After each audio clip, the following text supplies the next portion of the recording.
Baba, तीसरा दिन. My third day in India. You know, it has taken me a long time to come back, to look again. I'm on the banks of the river, Ganga. Ma would always tell me her story.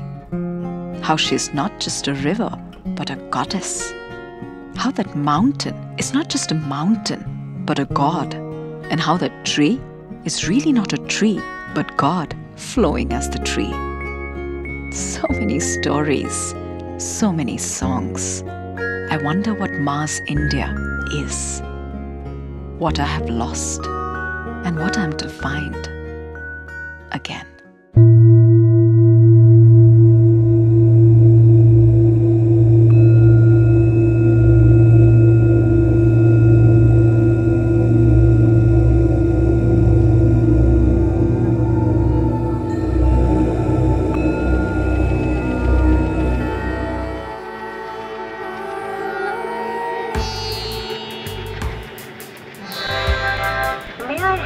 Attention please. 9323 Indore Bhopal Intercity Express is expected to depart at 6 hours. So, all good things in life are expected. They may happen or they may not. That's a good sutra to remember, especially when you're attempting a dive into what is perhaps this world's oldest living religious thought. अच्छा, people को हम लोग विष्णु अवतार मानते हैं. हाँ, इनकी पूजा होती है. यहाँ तो हर चीज़ पत्थर में जब भगवान को मानते हैं तो पेड़ में तो भगवान मानते ही हैं, है कि नहीं? Yes, the Hindu thought. Timeless really.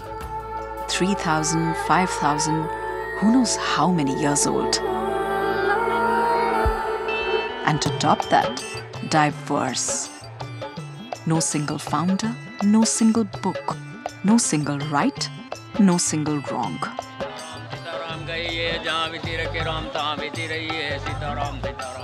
Yes, it's a challenging landscape. But here they tell me the story is simple. No theory, only experience.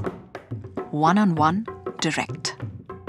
परंतु माया माया माया माया पैसा पैसा पैसा पैसा पैसा माया के वो पुजारी आगे का कुछ फिक्र है इस घर से और आगे एक दूसरा भी घर है. The word for Hindu philosophy is darshan. It means seeing, not just information, but transformation.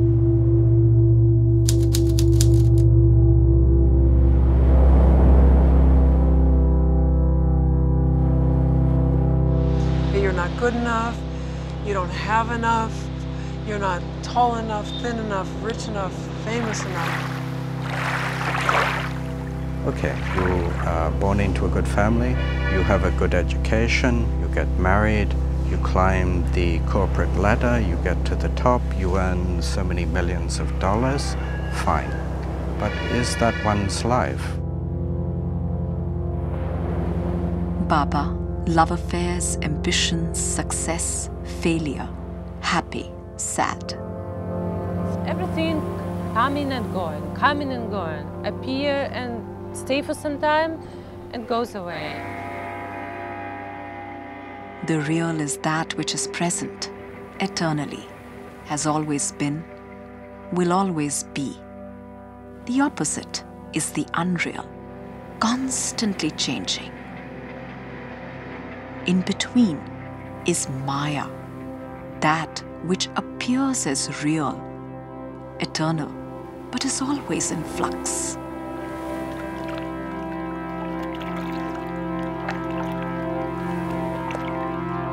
Something like a dream. When you're asleep, it's real. When you wake up, it's gone. The beauty of Hinduism is its transcendental nature. There is a transcendence of the physical, even the dream, even the causal, to go beyond all three states of being. And this gift which India gives, it's a key. If you know how to use the key, it helps you in every situation. It helps you to realize that you are not stuck, that there is a way forward, or put it this way, there is a way beyond the normal situation. You are not condemned to repeat the same process over and over again.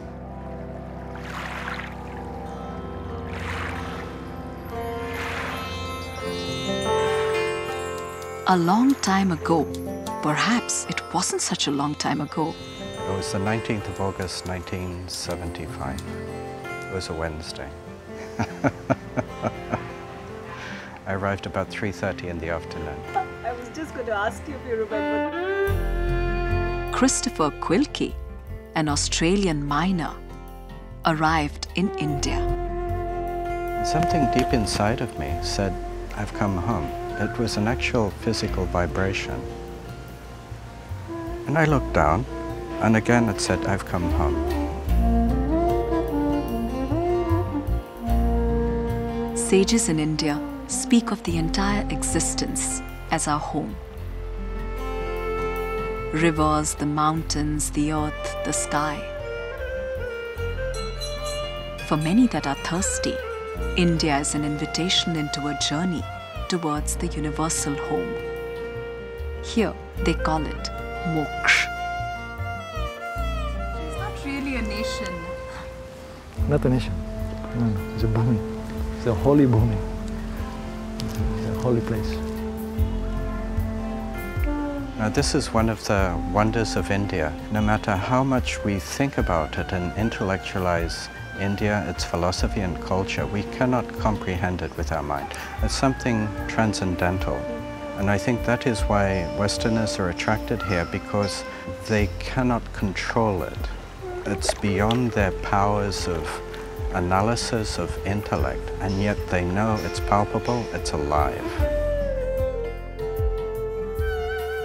This energy in India feeds people. It feeds their hearts, it feeds their minds, but with an energy which is transcendent.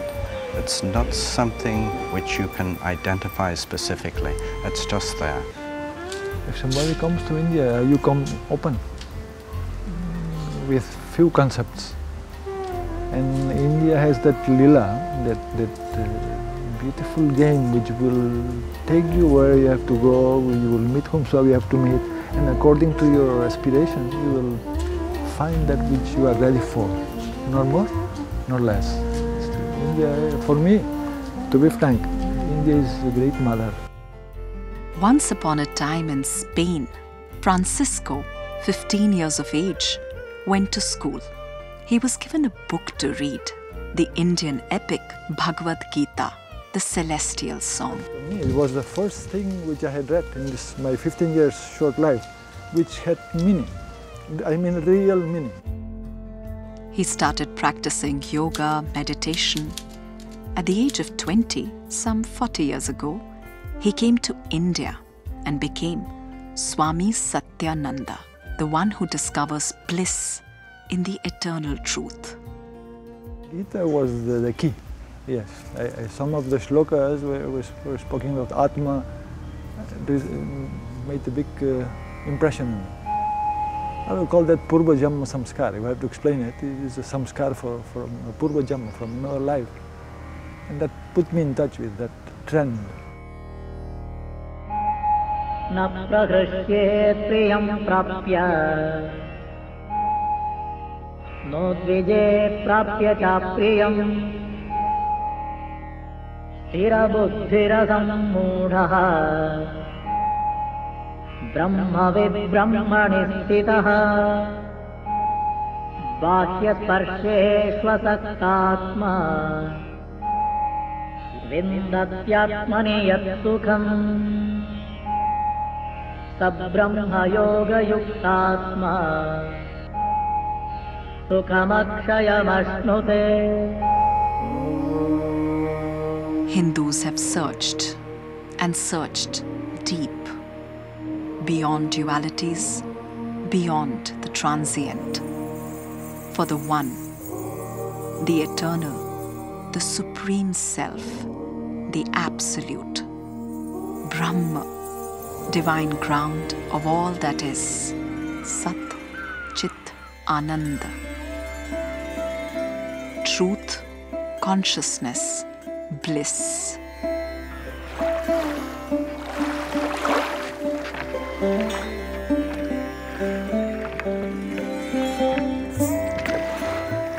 दुल्हन ये परिवार सब नदी नाव संजोग उतरी परे जहाँ तहाँ चले सबे बाटू लोग.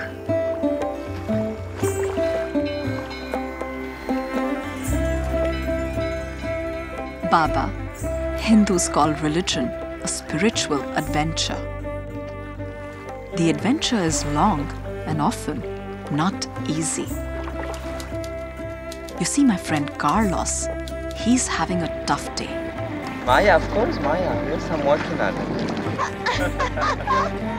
Maya. This Maya. Our boatwala stopped for a chai. I mean, he really stopped. He forgot all about time or about poor Carlos, who's getting very late. I love India. I guess it's a bit of a love-hate relationship. You know, the things that makes you love it is the things that annoy you. You know, that flexibility that anything can happen, everything is fluid, approximative. But sometimes when you need to get somewhere, that's where you get, you know, the hard part. Time here works.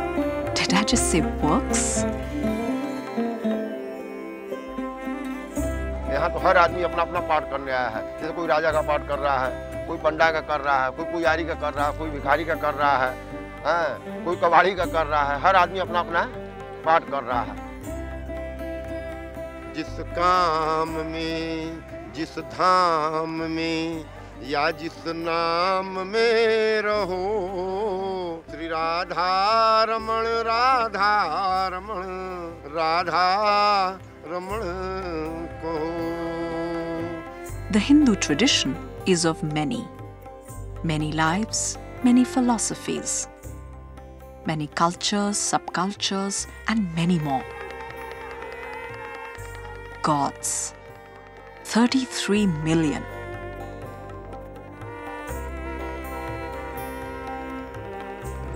It's an immense ocean. Some of the popular gods with many stories include the preserver, Vishnu, his 10 incarnations, including the noble Ram, and the multidimensional Krishna, the destroyer Shiva with his multiple forms as a cosmic dancer, a renunciate, a lover. And there is also the mother goddess Shakti with her numerous forms. You see, Hinduism has no one founder, no one book, no one practice, and some would say not even one name. The name Hindu came when the Persians came this way, on this side of India, Bharat. The people who lived on the other side of the Indus River, the Sindhu River, were we call Hindus. And then with the Muslims and the English, that the word Hindu started to be connected with the religious tradition or the spiritual tradition of the people living in that area. But the real name of Hinduism is Sanatana Dharma. In the olden texts, we don't see the word Hindu. Sanatana Dharma means the eternal Dharma. It's not founded by anybody. It does not depend on any book or a particular teaching. It's part of the cosmos. It's understanding the rhythm, understanding the rhythm of the cosmos. That is Hindu Dharma. Being in tune, being in harmony with that rhythm.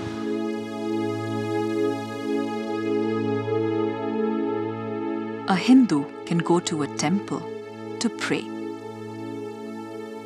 Another can just laugh at all the rituals and say, Jaite kare so puja.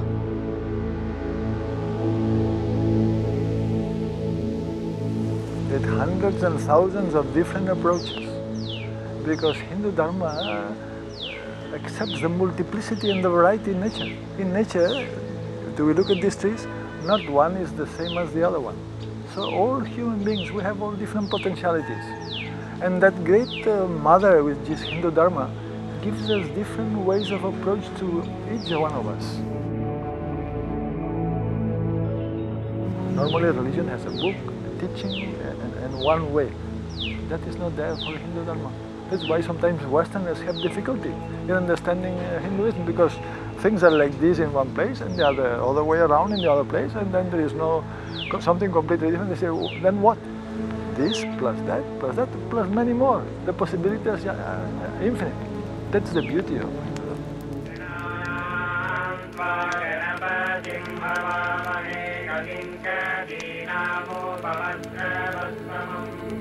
The greatness of India is that it has maintained a continuous flow from ancient times of a consciousness which we today cannot quite fathom. To give you an idea, the Vedas, which were created 3,000, 4,000, 5,000 years ago, are still alive today. This is quite remarkable.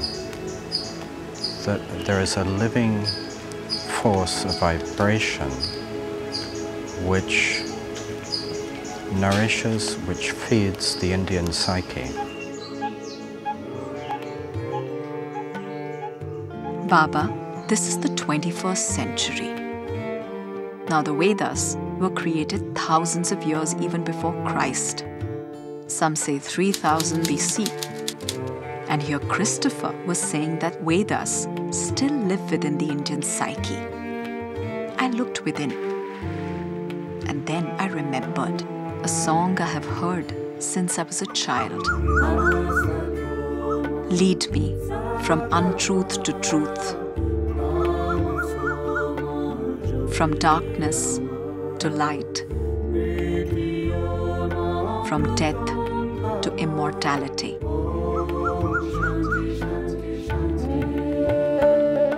What's the greatest gift that India has given to the world? The Veda. I know it sounds crazy, but it's the Veda, you know, it's all in the Veda, and the Rig Veda and the Sama Veda, and how creation comes, the reverberation of sound. You know, we come from a world of nothingness, and yet this looks all so real. And there's a whole mechanism of how it happens, and it's explained in the Veda. The Egyptians have the pyramids, the Greeks have the Parthenon, China has the Great Wall of China, whereas India has the Vedas. So it's not made in stone, and this is the difference between India and other civilizations. The Indian heritage is based on sound. It's not based on stone. So you cannot pinpoint it as such. And this sound permeates the whole of India, from Kashmir to Kanyakumari. It influences, you could say, it is part of what India is. India would be nothing without this mesh. You could call it a mesh. It's a subtle mesh understanding. Mangalam, Mudaka Mangalam, Mudaka Mangalam, Agni Mangalam, Agni Mangalam, Vayu Mangalam, Vayu Mangalam, Gagana Mangalam, Gagana Mangalam, Surya Mangalam, Surya Mangalam, Chandra Mangalam, Chandra Mangalam, Jagata Mangalam, Jagata Mangalam, Jiva Mangalam, Jiva Mangalam, Deha Mangalam, Deha Mangalam, Mano Mangalam, Mano Mangalam, Atma Mangalam, Sarva Mangalam, Bhavatu Bhavatu Bhavatu. Om Shanti, Shanti, Shanti.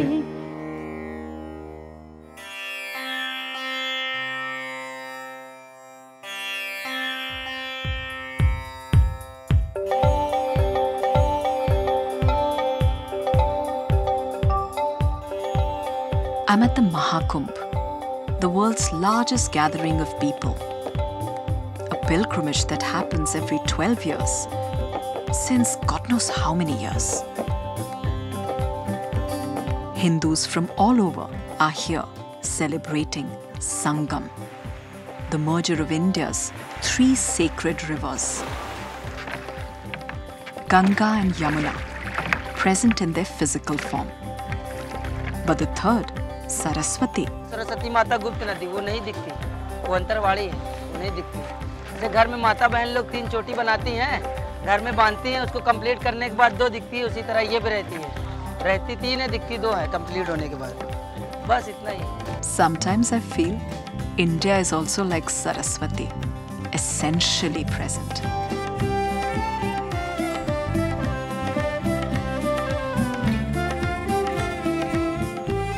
I realize the base of the Hindu pyramid may be many, but its apex is one. Weaving together the many to the one are 2 ancient threads that run across India. One braids in the sacred with the mundane. Like money is not just money, it is Goddess Lakshmi. A stone is not just a stone, it is Lord Shiva. Namaskar. And a greeting is not just a greeting, it is bowing to the divine in you. Everything here is a doorway to the divine. And the other thread? It constantly directs the inner compass towards transcendence, looking beyond this world of name and form, for the one, the nameless, the formless, the absolute. Akanksha is a name. It's a girl, young lady. But you are not just that. You have become Akanksha because time, the river of life has run like that. But go to the source of the river, you will find you are everything. You are limitless. Bhuma means infinite. Alpa, the human mind is Alpa, human intellect. But yourself is Bhuma, the limitless. He says, Alpe Sukham Nasti, there is no joy in the limited, in the complete, the perfect, the whole, the infinite. Alone is joy. KVS. I met him under an old banyan tree. A wanderer, a seeker, an inquirer in the inner laboratory. I think, therefore I am, Descartes said, the French philosopher. Cogito ergo sum. I think, here I am, therefore I don't think.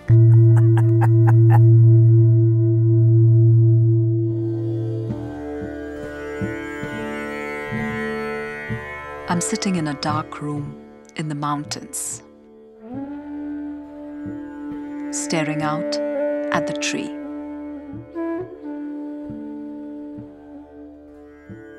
I know there's more to the scene than just the tree. But my vision is limited. I can see not the sky, not the birds or the squirrels, nor the mountain. This confined, limited vision, the Hindus call the mind. This barrier that separates the dance of my breath from that of the tree is what they call the ego, ahankar.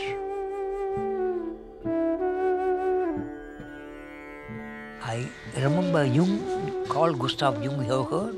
He wrote, I don't know of any people in the world, in human history, who have such clear idea that ego is the false identity and self is the true identity, like the ancient Indians. This you can call the highest tribute to Hinduism. The windows of my mind.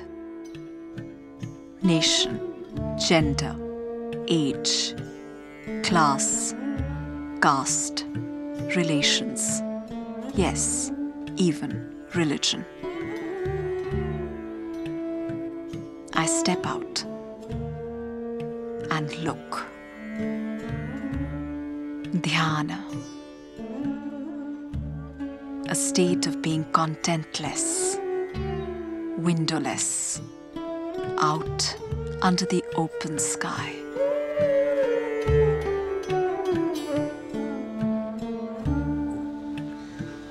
There must be something outside of this little yearning and spending. And being at the mercy of people. Somebody says good, you are happy. Bad, you are unhappy. You are mortgaging your happiness to people who are unawakened. So you should find out if there is a happiness which is independent of what others think about you or tell about you, which is there all solidly with you.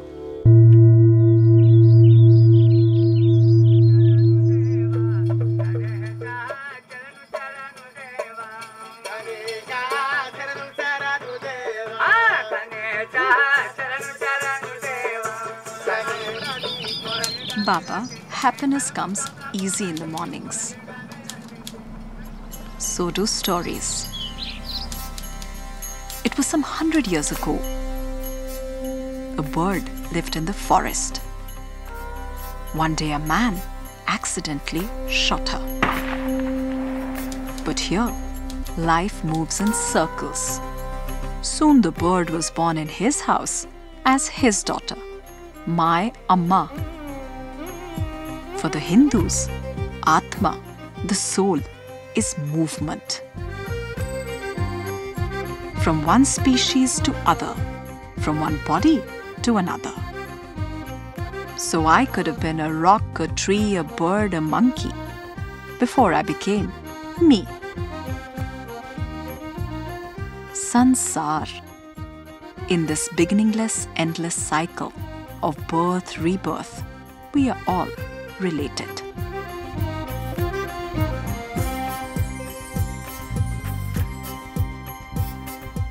Life is a vast drama. On the stage, there is good, there is evil, there is joy, there is tragedy. But watching it all, beyond it all, is the unborn, undying, untouched Atma. Here they say it's on a pilgrimage to eternity, moksha.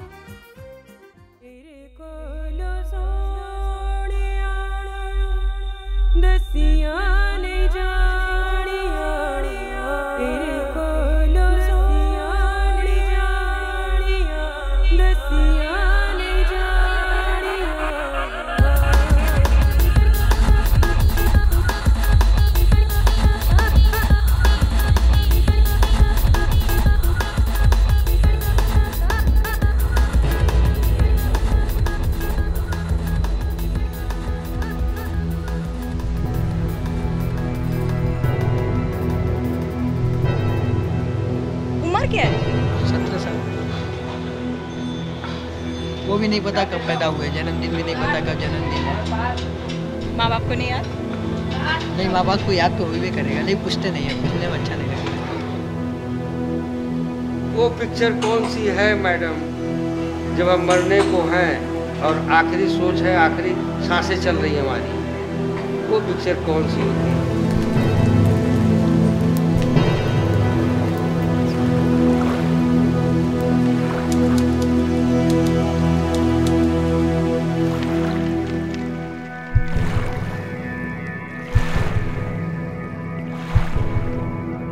Kashi is known as Mokshadham, the bestower of immortality.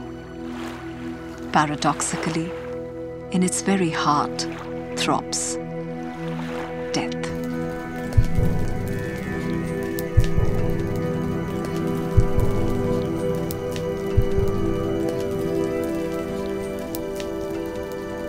I'm at the Manikarnika Ghat, Mahashamshan, the great cremation ground. Hindus from all over bring their loved ones' bodies here for the last rites. On the banks of Ganga, for who knows how long, this scene has been going on and on. Thousands have come, watched, departed. Thousands will come, watch, depart. Some perhaps may realize that sooner or later we will all be one of the many characters on the scene.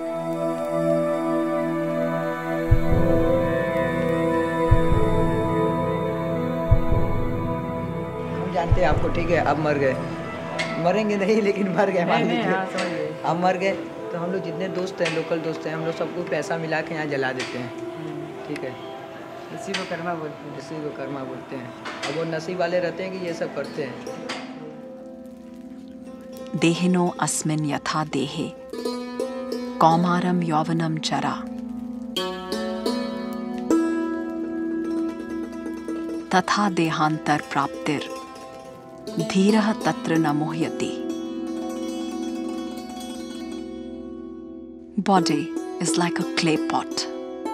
One breaks, another is created.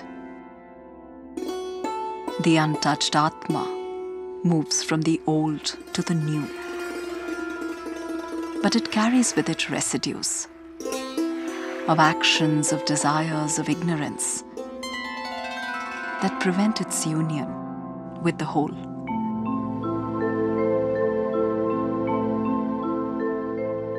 Hindus say each lifetime is an opportunity to realize the true nature of our beings,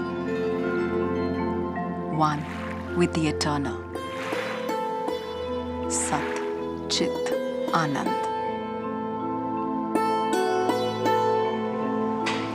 ये तो बता रहे जब ये गुड़िया मरेगी, गाय कब मर भी दो, गाय मर अच्छा है, जब ये मरेंगी माता जी तो इनको हम लोग जलाएंगे। के जलाई तो के हम जलाई ना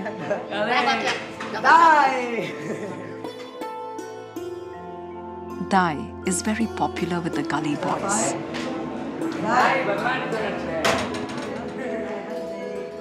They love teasing and she loves being teased. The setting is the building to your left. Yes, brownish black, covered with soot and ashes. ऐसे बहुत लोग आते हैं? बहुत लोग आते हैं। The fundamental myth of Kashi is moksha. Many come here believing it will end the recurrent cycle of suffering and pain that is sansar. The leaf falls, the tree stands. The tree falls, the grove stands. The grove is finished, the forest remains. We are a forest. And we think we are a leaf, we are afraid of turning yellow, losing our green and falling. Finished.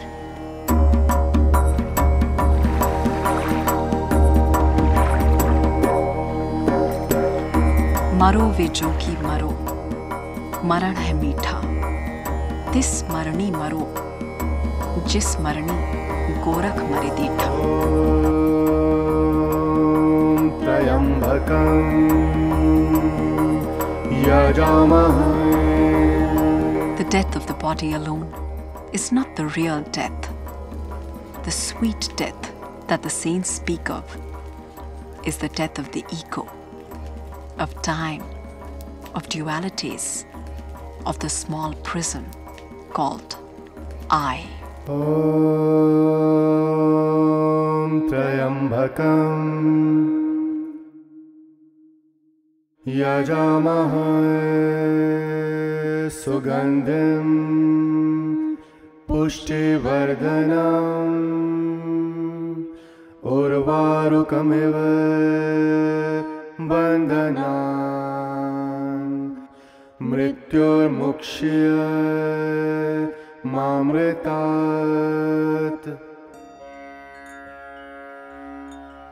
amritasya putraha, children of the immortal. The art of dying is the art of attaining absolute life.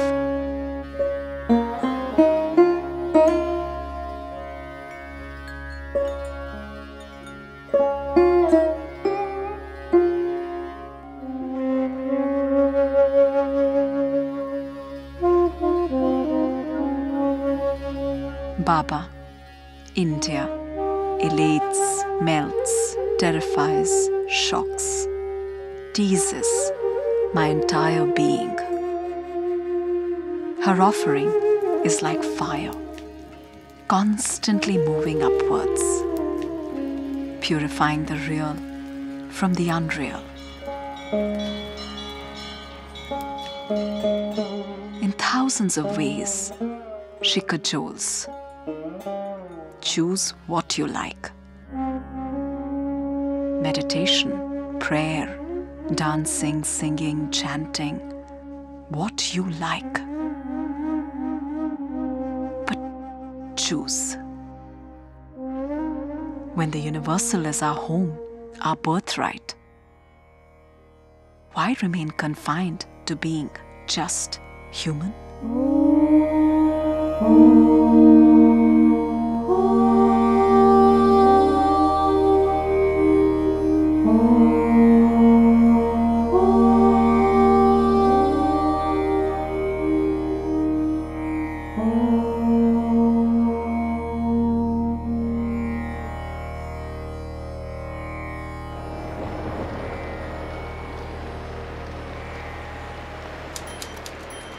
I'm in Rishikesh, the yoga meditation capital of the world.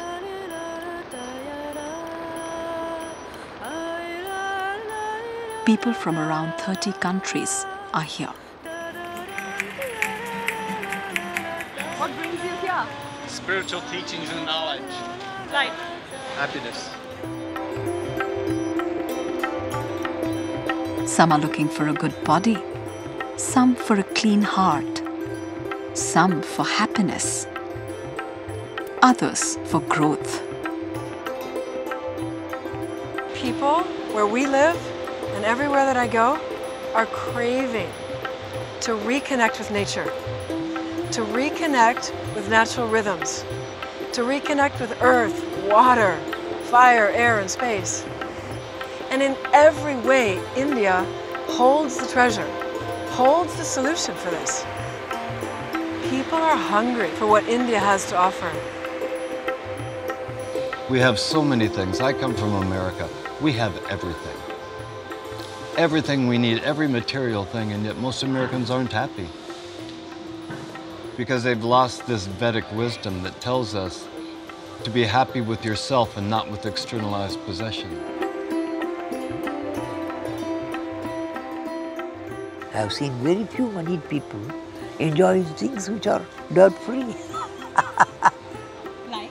The birds, the worm on the leaf, the butterflies of different colors, the monkeys jumping from tree to tree, the young ones clinging to the mother.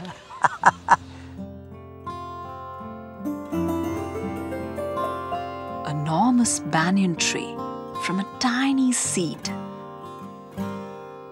Sunshine through the leaves. The river of life dancing past the rocks. The path of least resistance. Imagine, even the Vedas told us, and they come from thousands and thousands of years ago, before modern telecommunications, before Facebook and the internet and television and telephones and Googling and text messaging.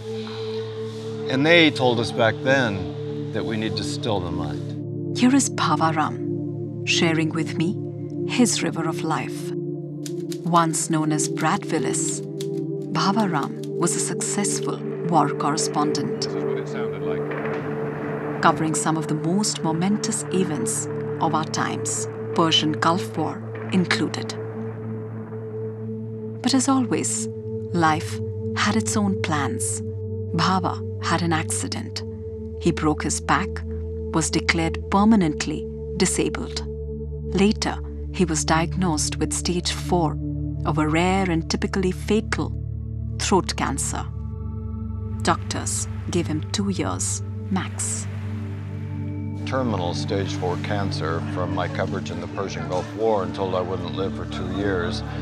And I was literally on my deathbed when I left Western medicine and ultimately found my way to yoga, Ayurveda, and Vedic wisdom, to a complete new approach to life. And that ultimately healed me. Here the word for health is swasthya. Swa, ast, centered in the eternal self. We have become so used to conflict, chaos. Chaos, this film called Samsara is full of chaos, inevitably, because it's based on the wrong premise. Right?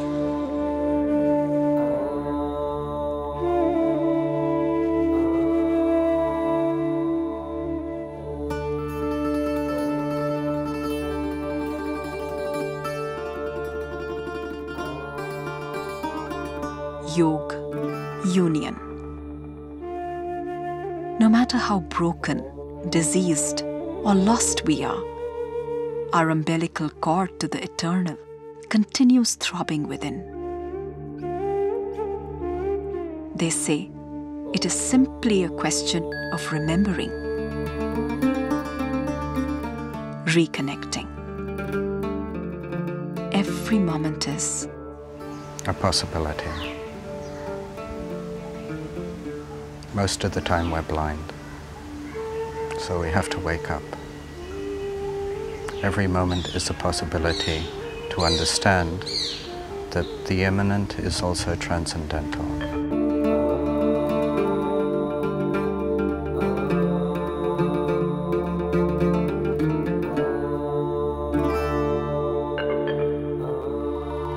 Body is a reflection of nature. On the surface, many waves. Childhood, youth, old age, disease, healing. Yet something deep within remains constant, unchanging, watching.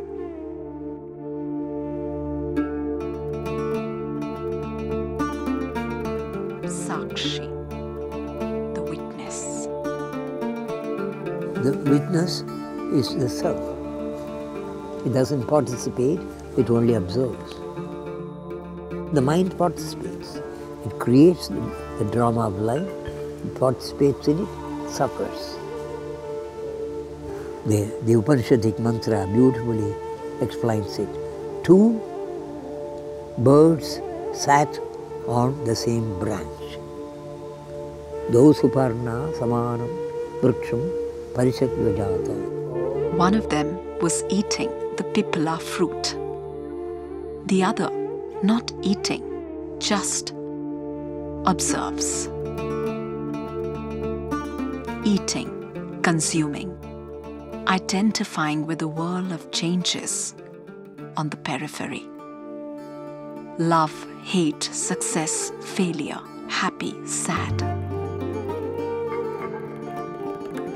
At the center, unchanging, eternal, the watcher, Sakshi. Tayoranya anashan abhichakashiti.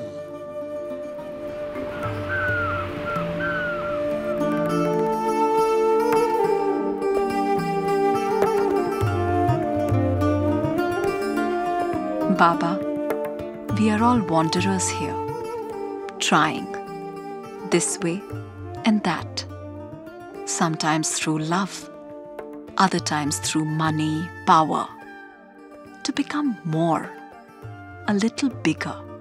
In alpha, in limitation, we don't feel complete. We feel complete only in infinitude. But each time, the big becomes small. The horizon keeps shifting. We remain thirsty. Here in India, they say, big, more, that's not our destiny. Bhuma, infinite, that is our birthright.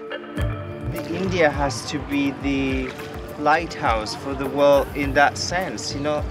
It's actually India who has to stand against the current of the world and show, you know, this is your treasure. It's not in the material world. It's in the non-material that you excel.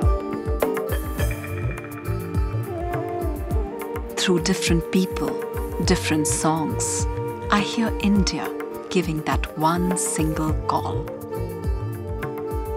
Is it like a connection that you feel with something that is ever present, universal? Yes, it's a totality. It is a sense that everything is complete as it is. Even if it's imperfect, it's fine. Yeah, it's okay. Is that what could be meant by moksha also? Maybe, yeah. I know, Baba. My wandering has just begun.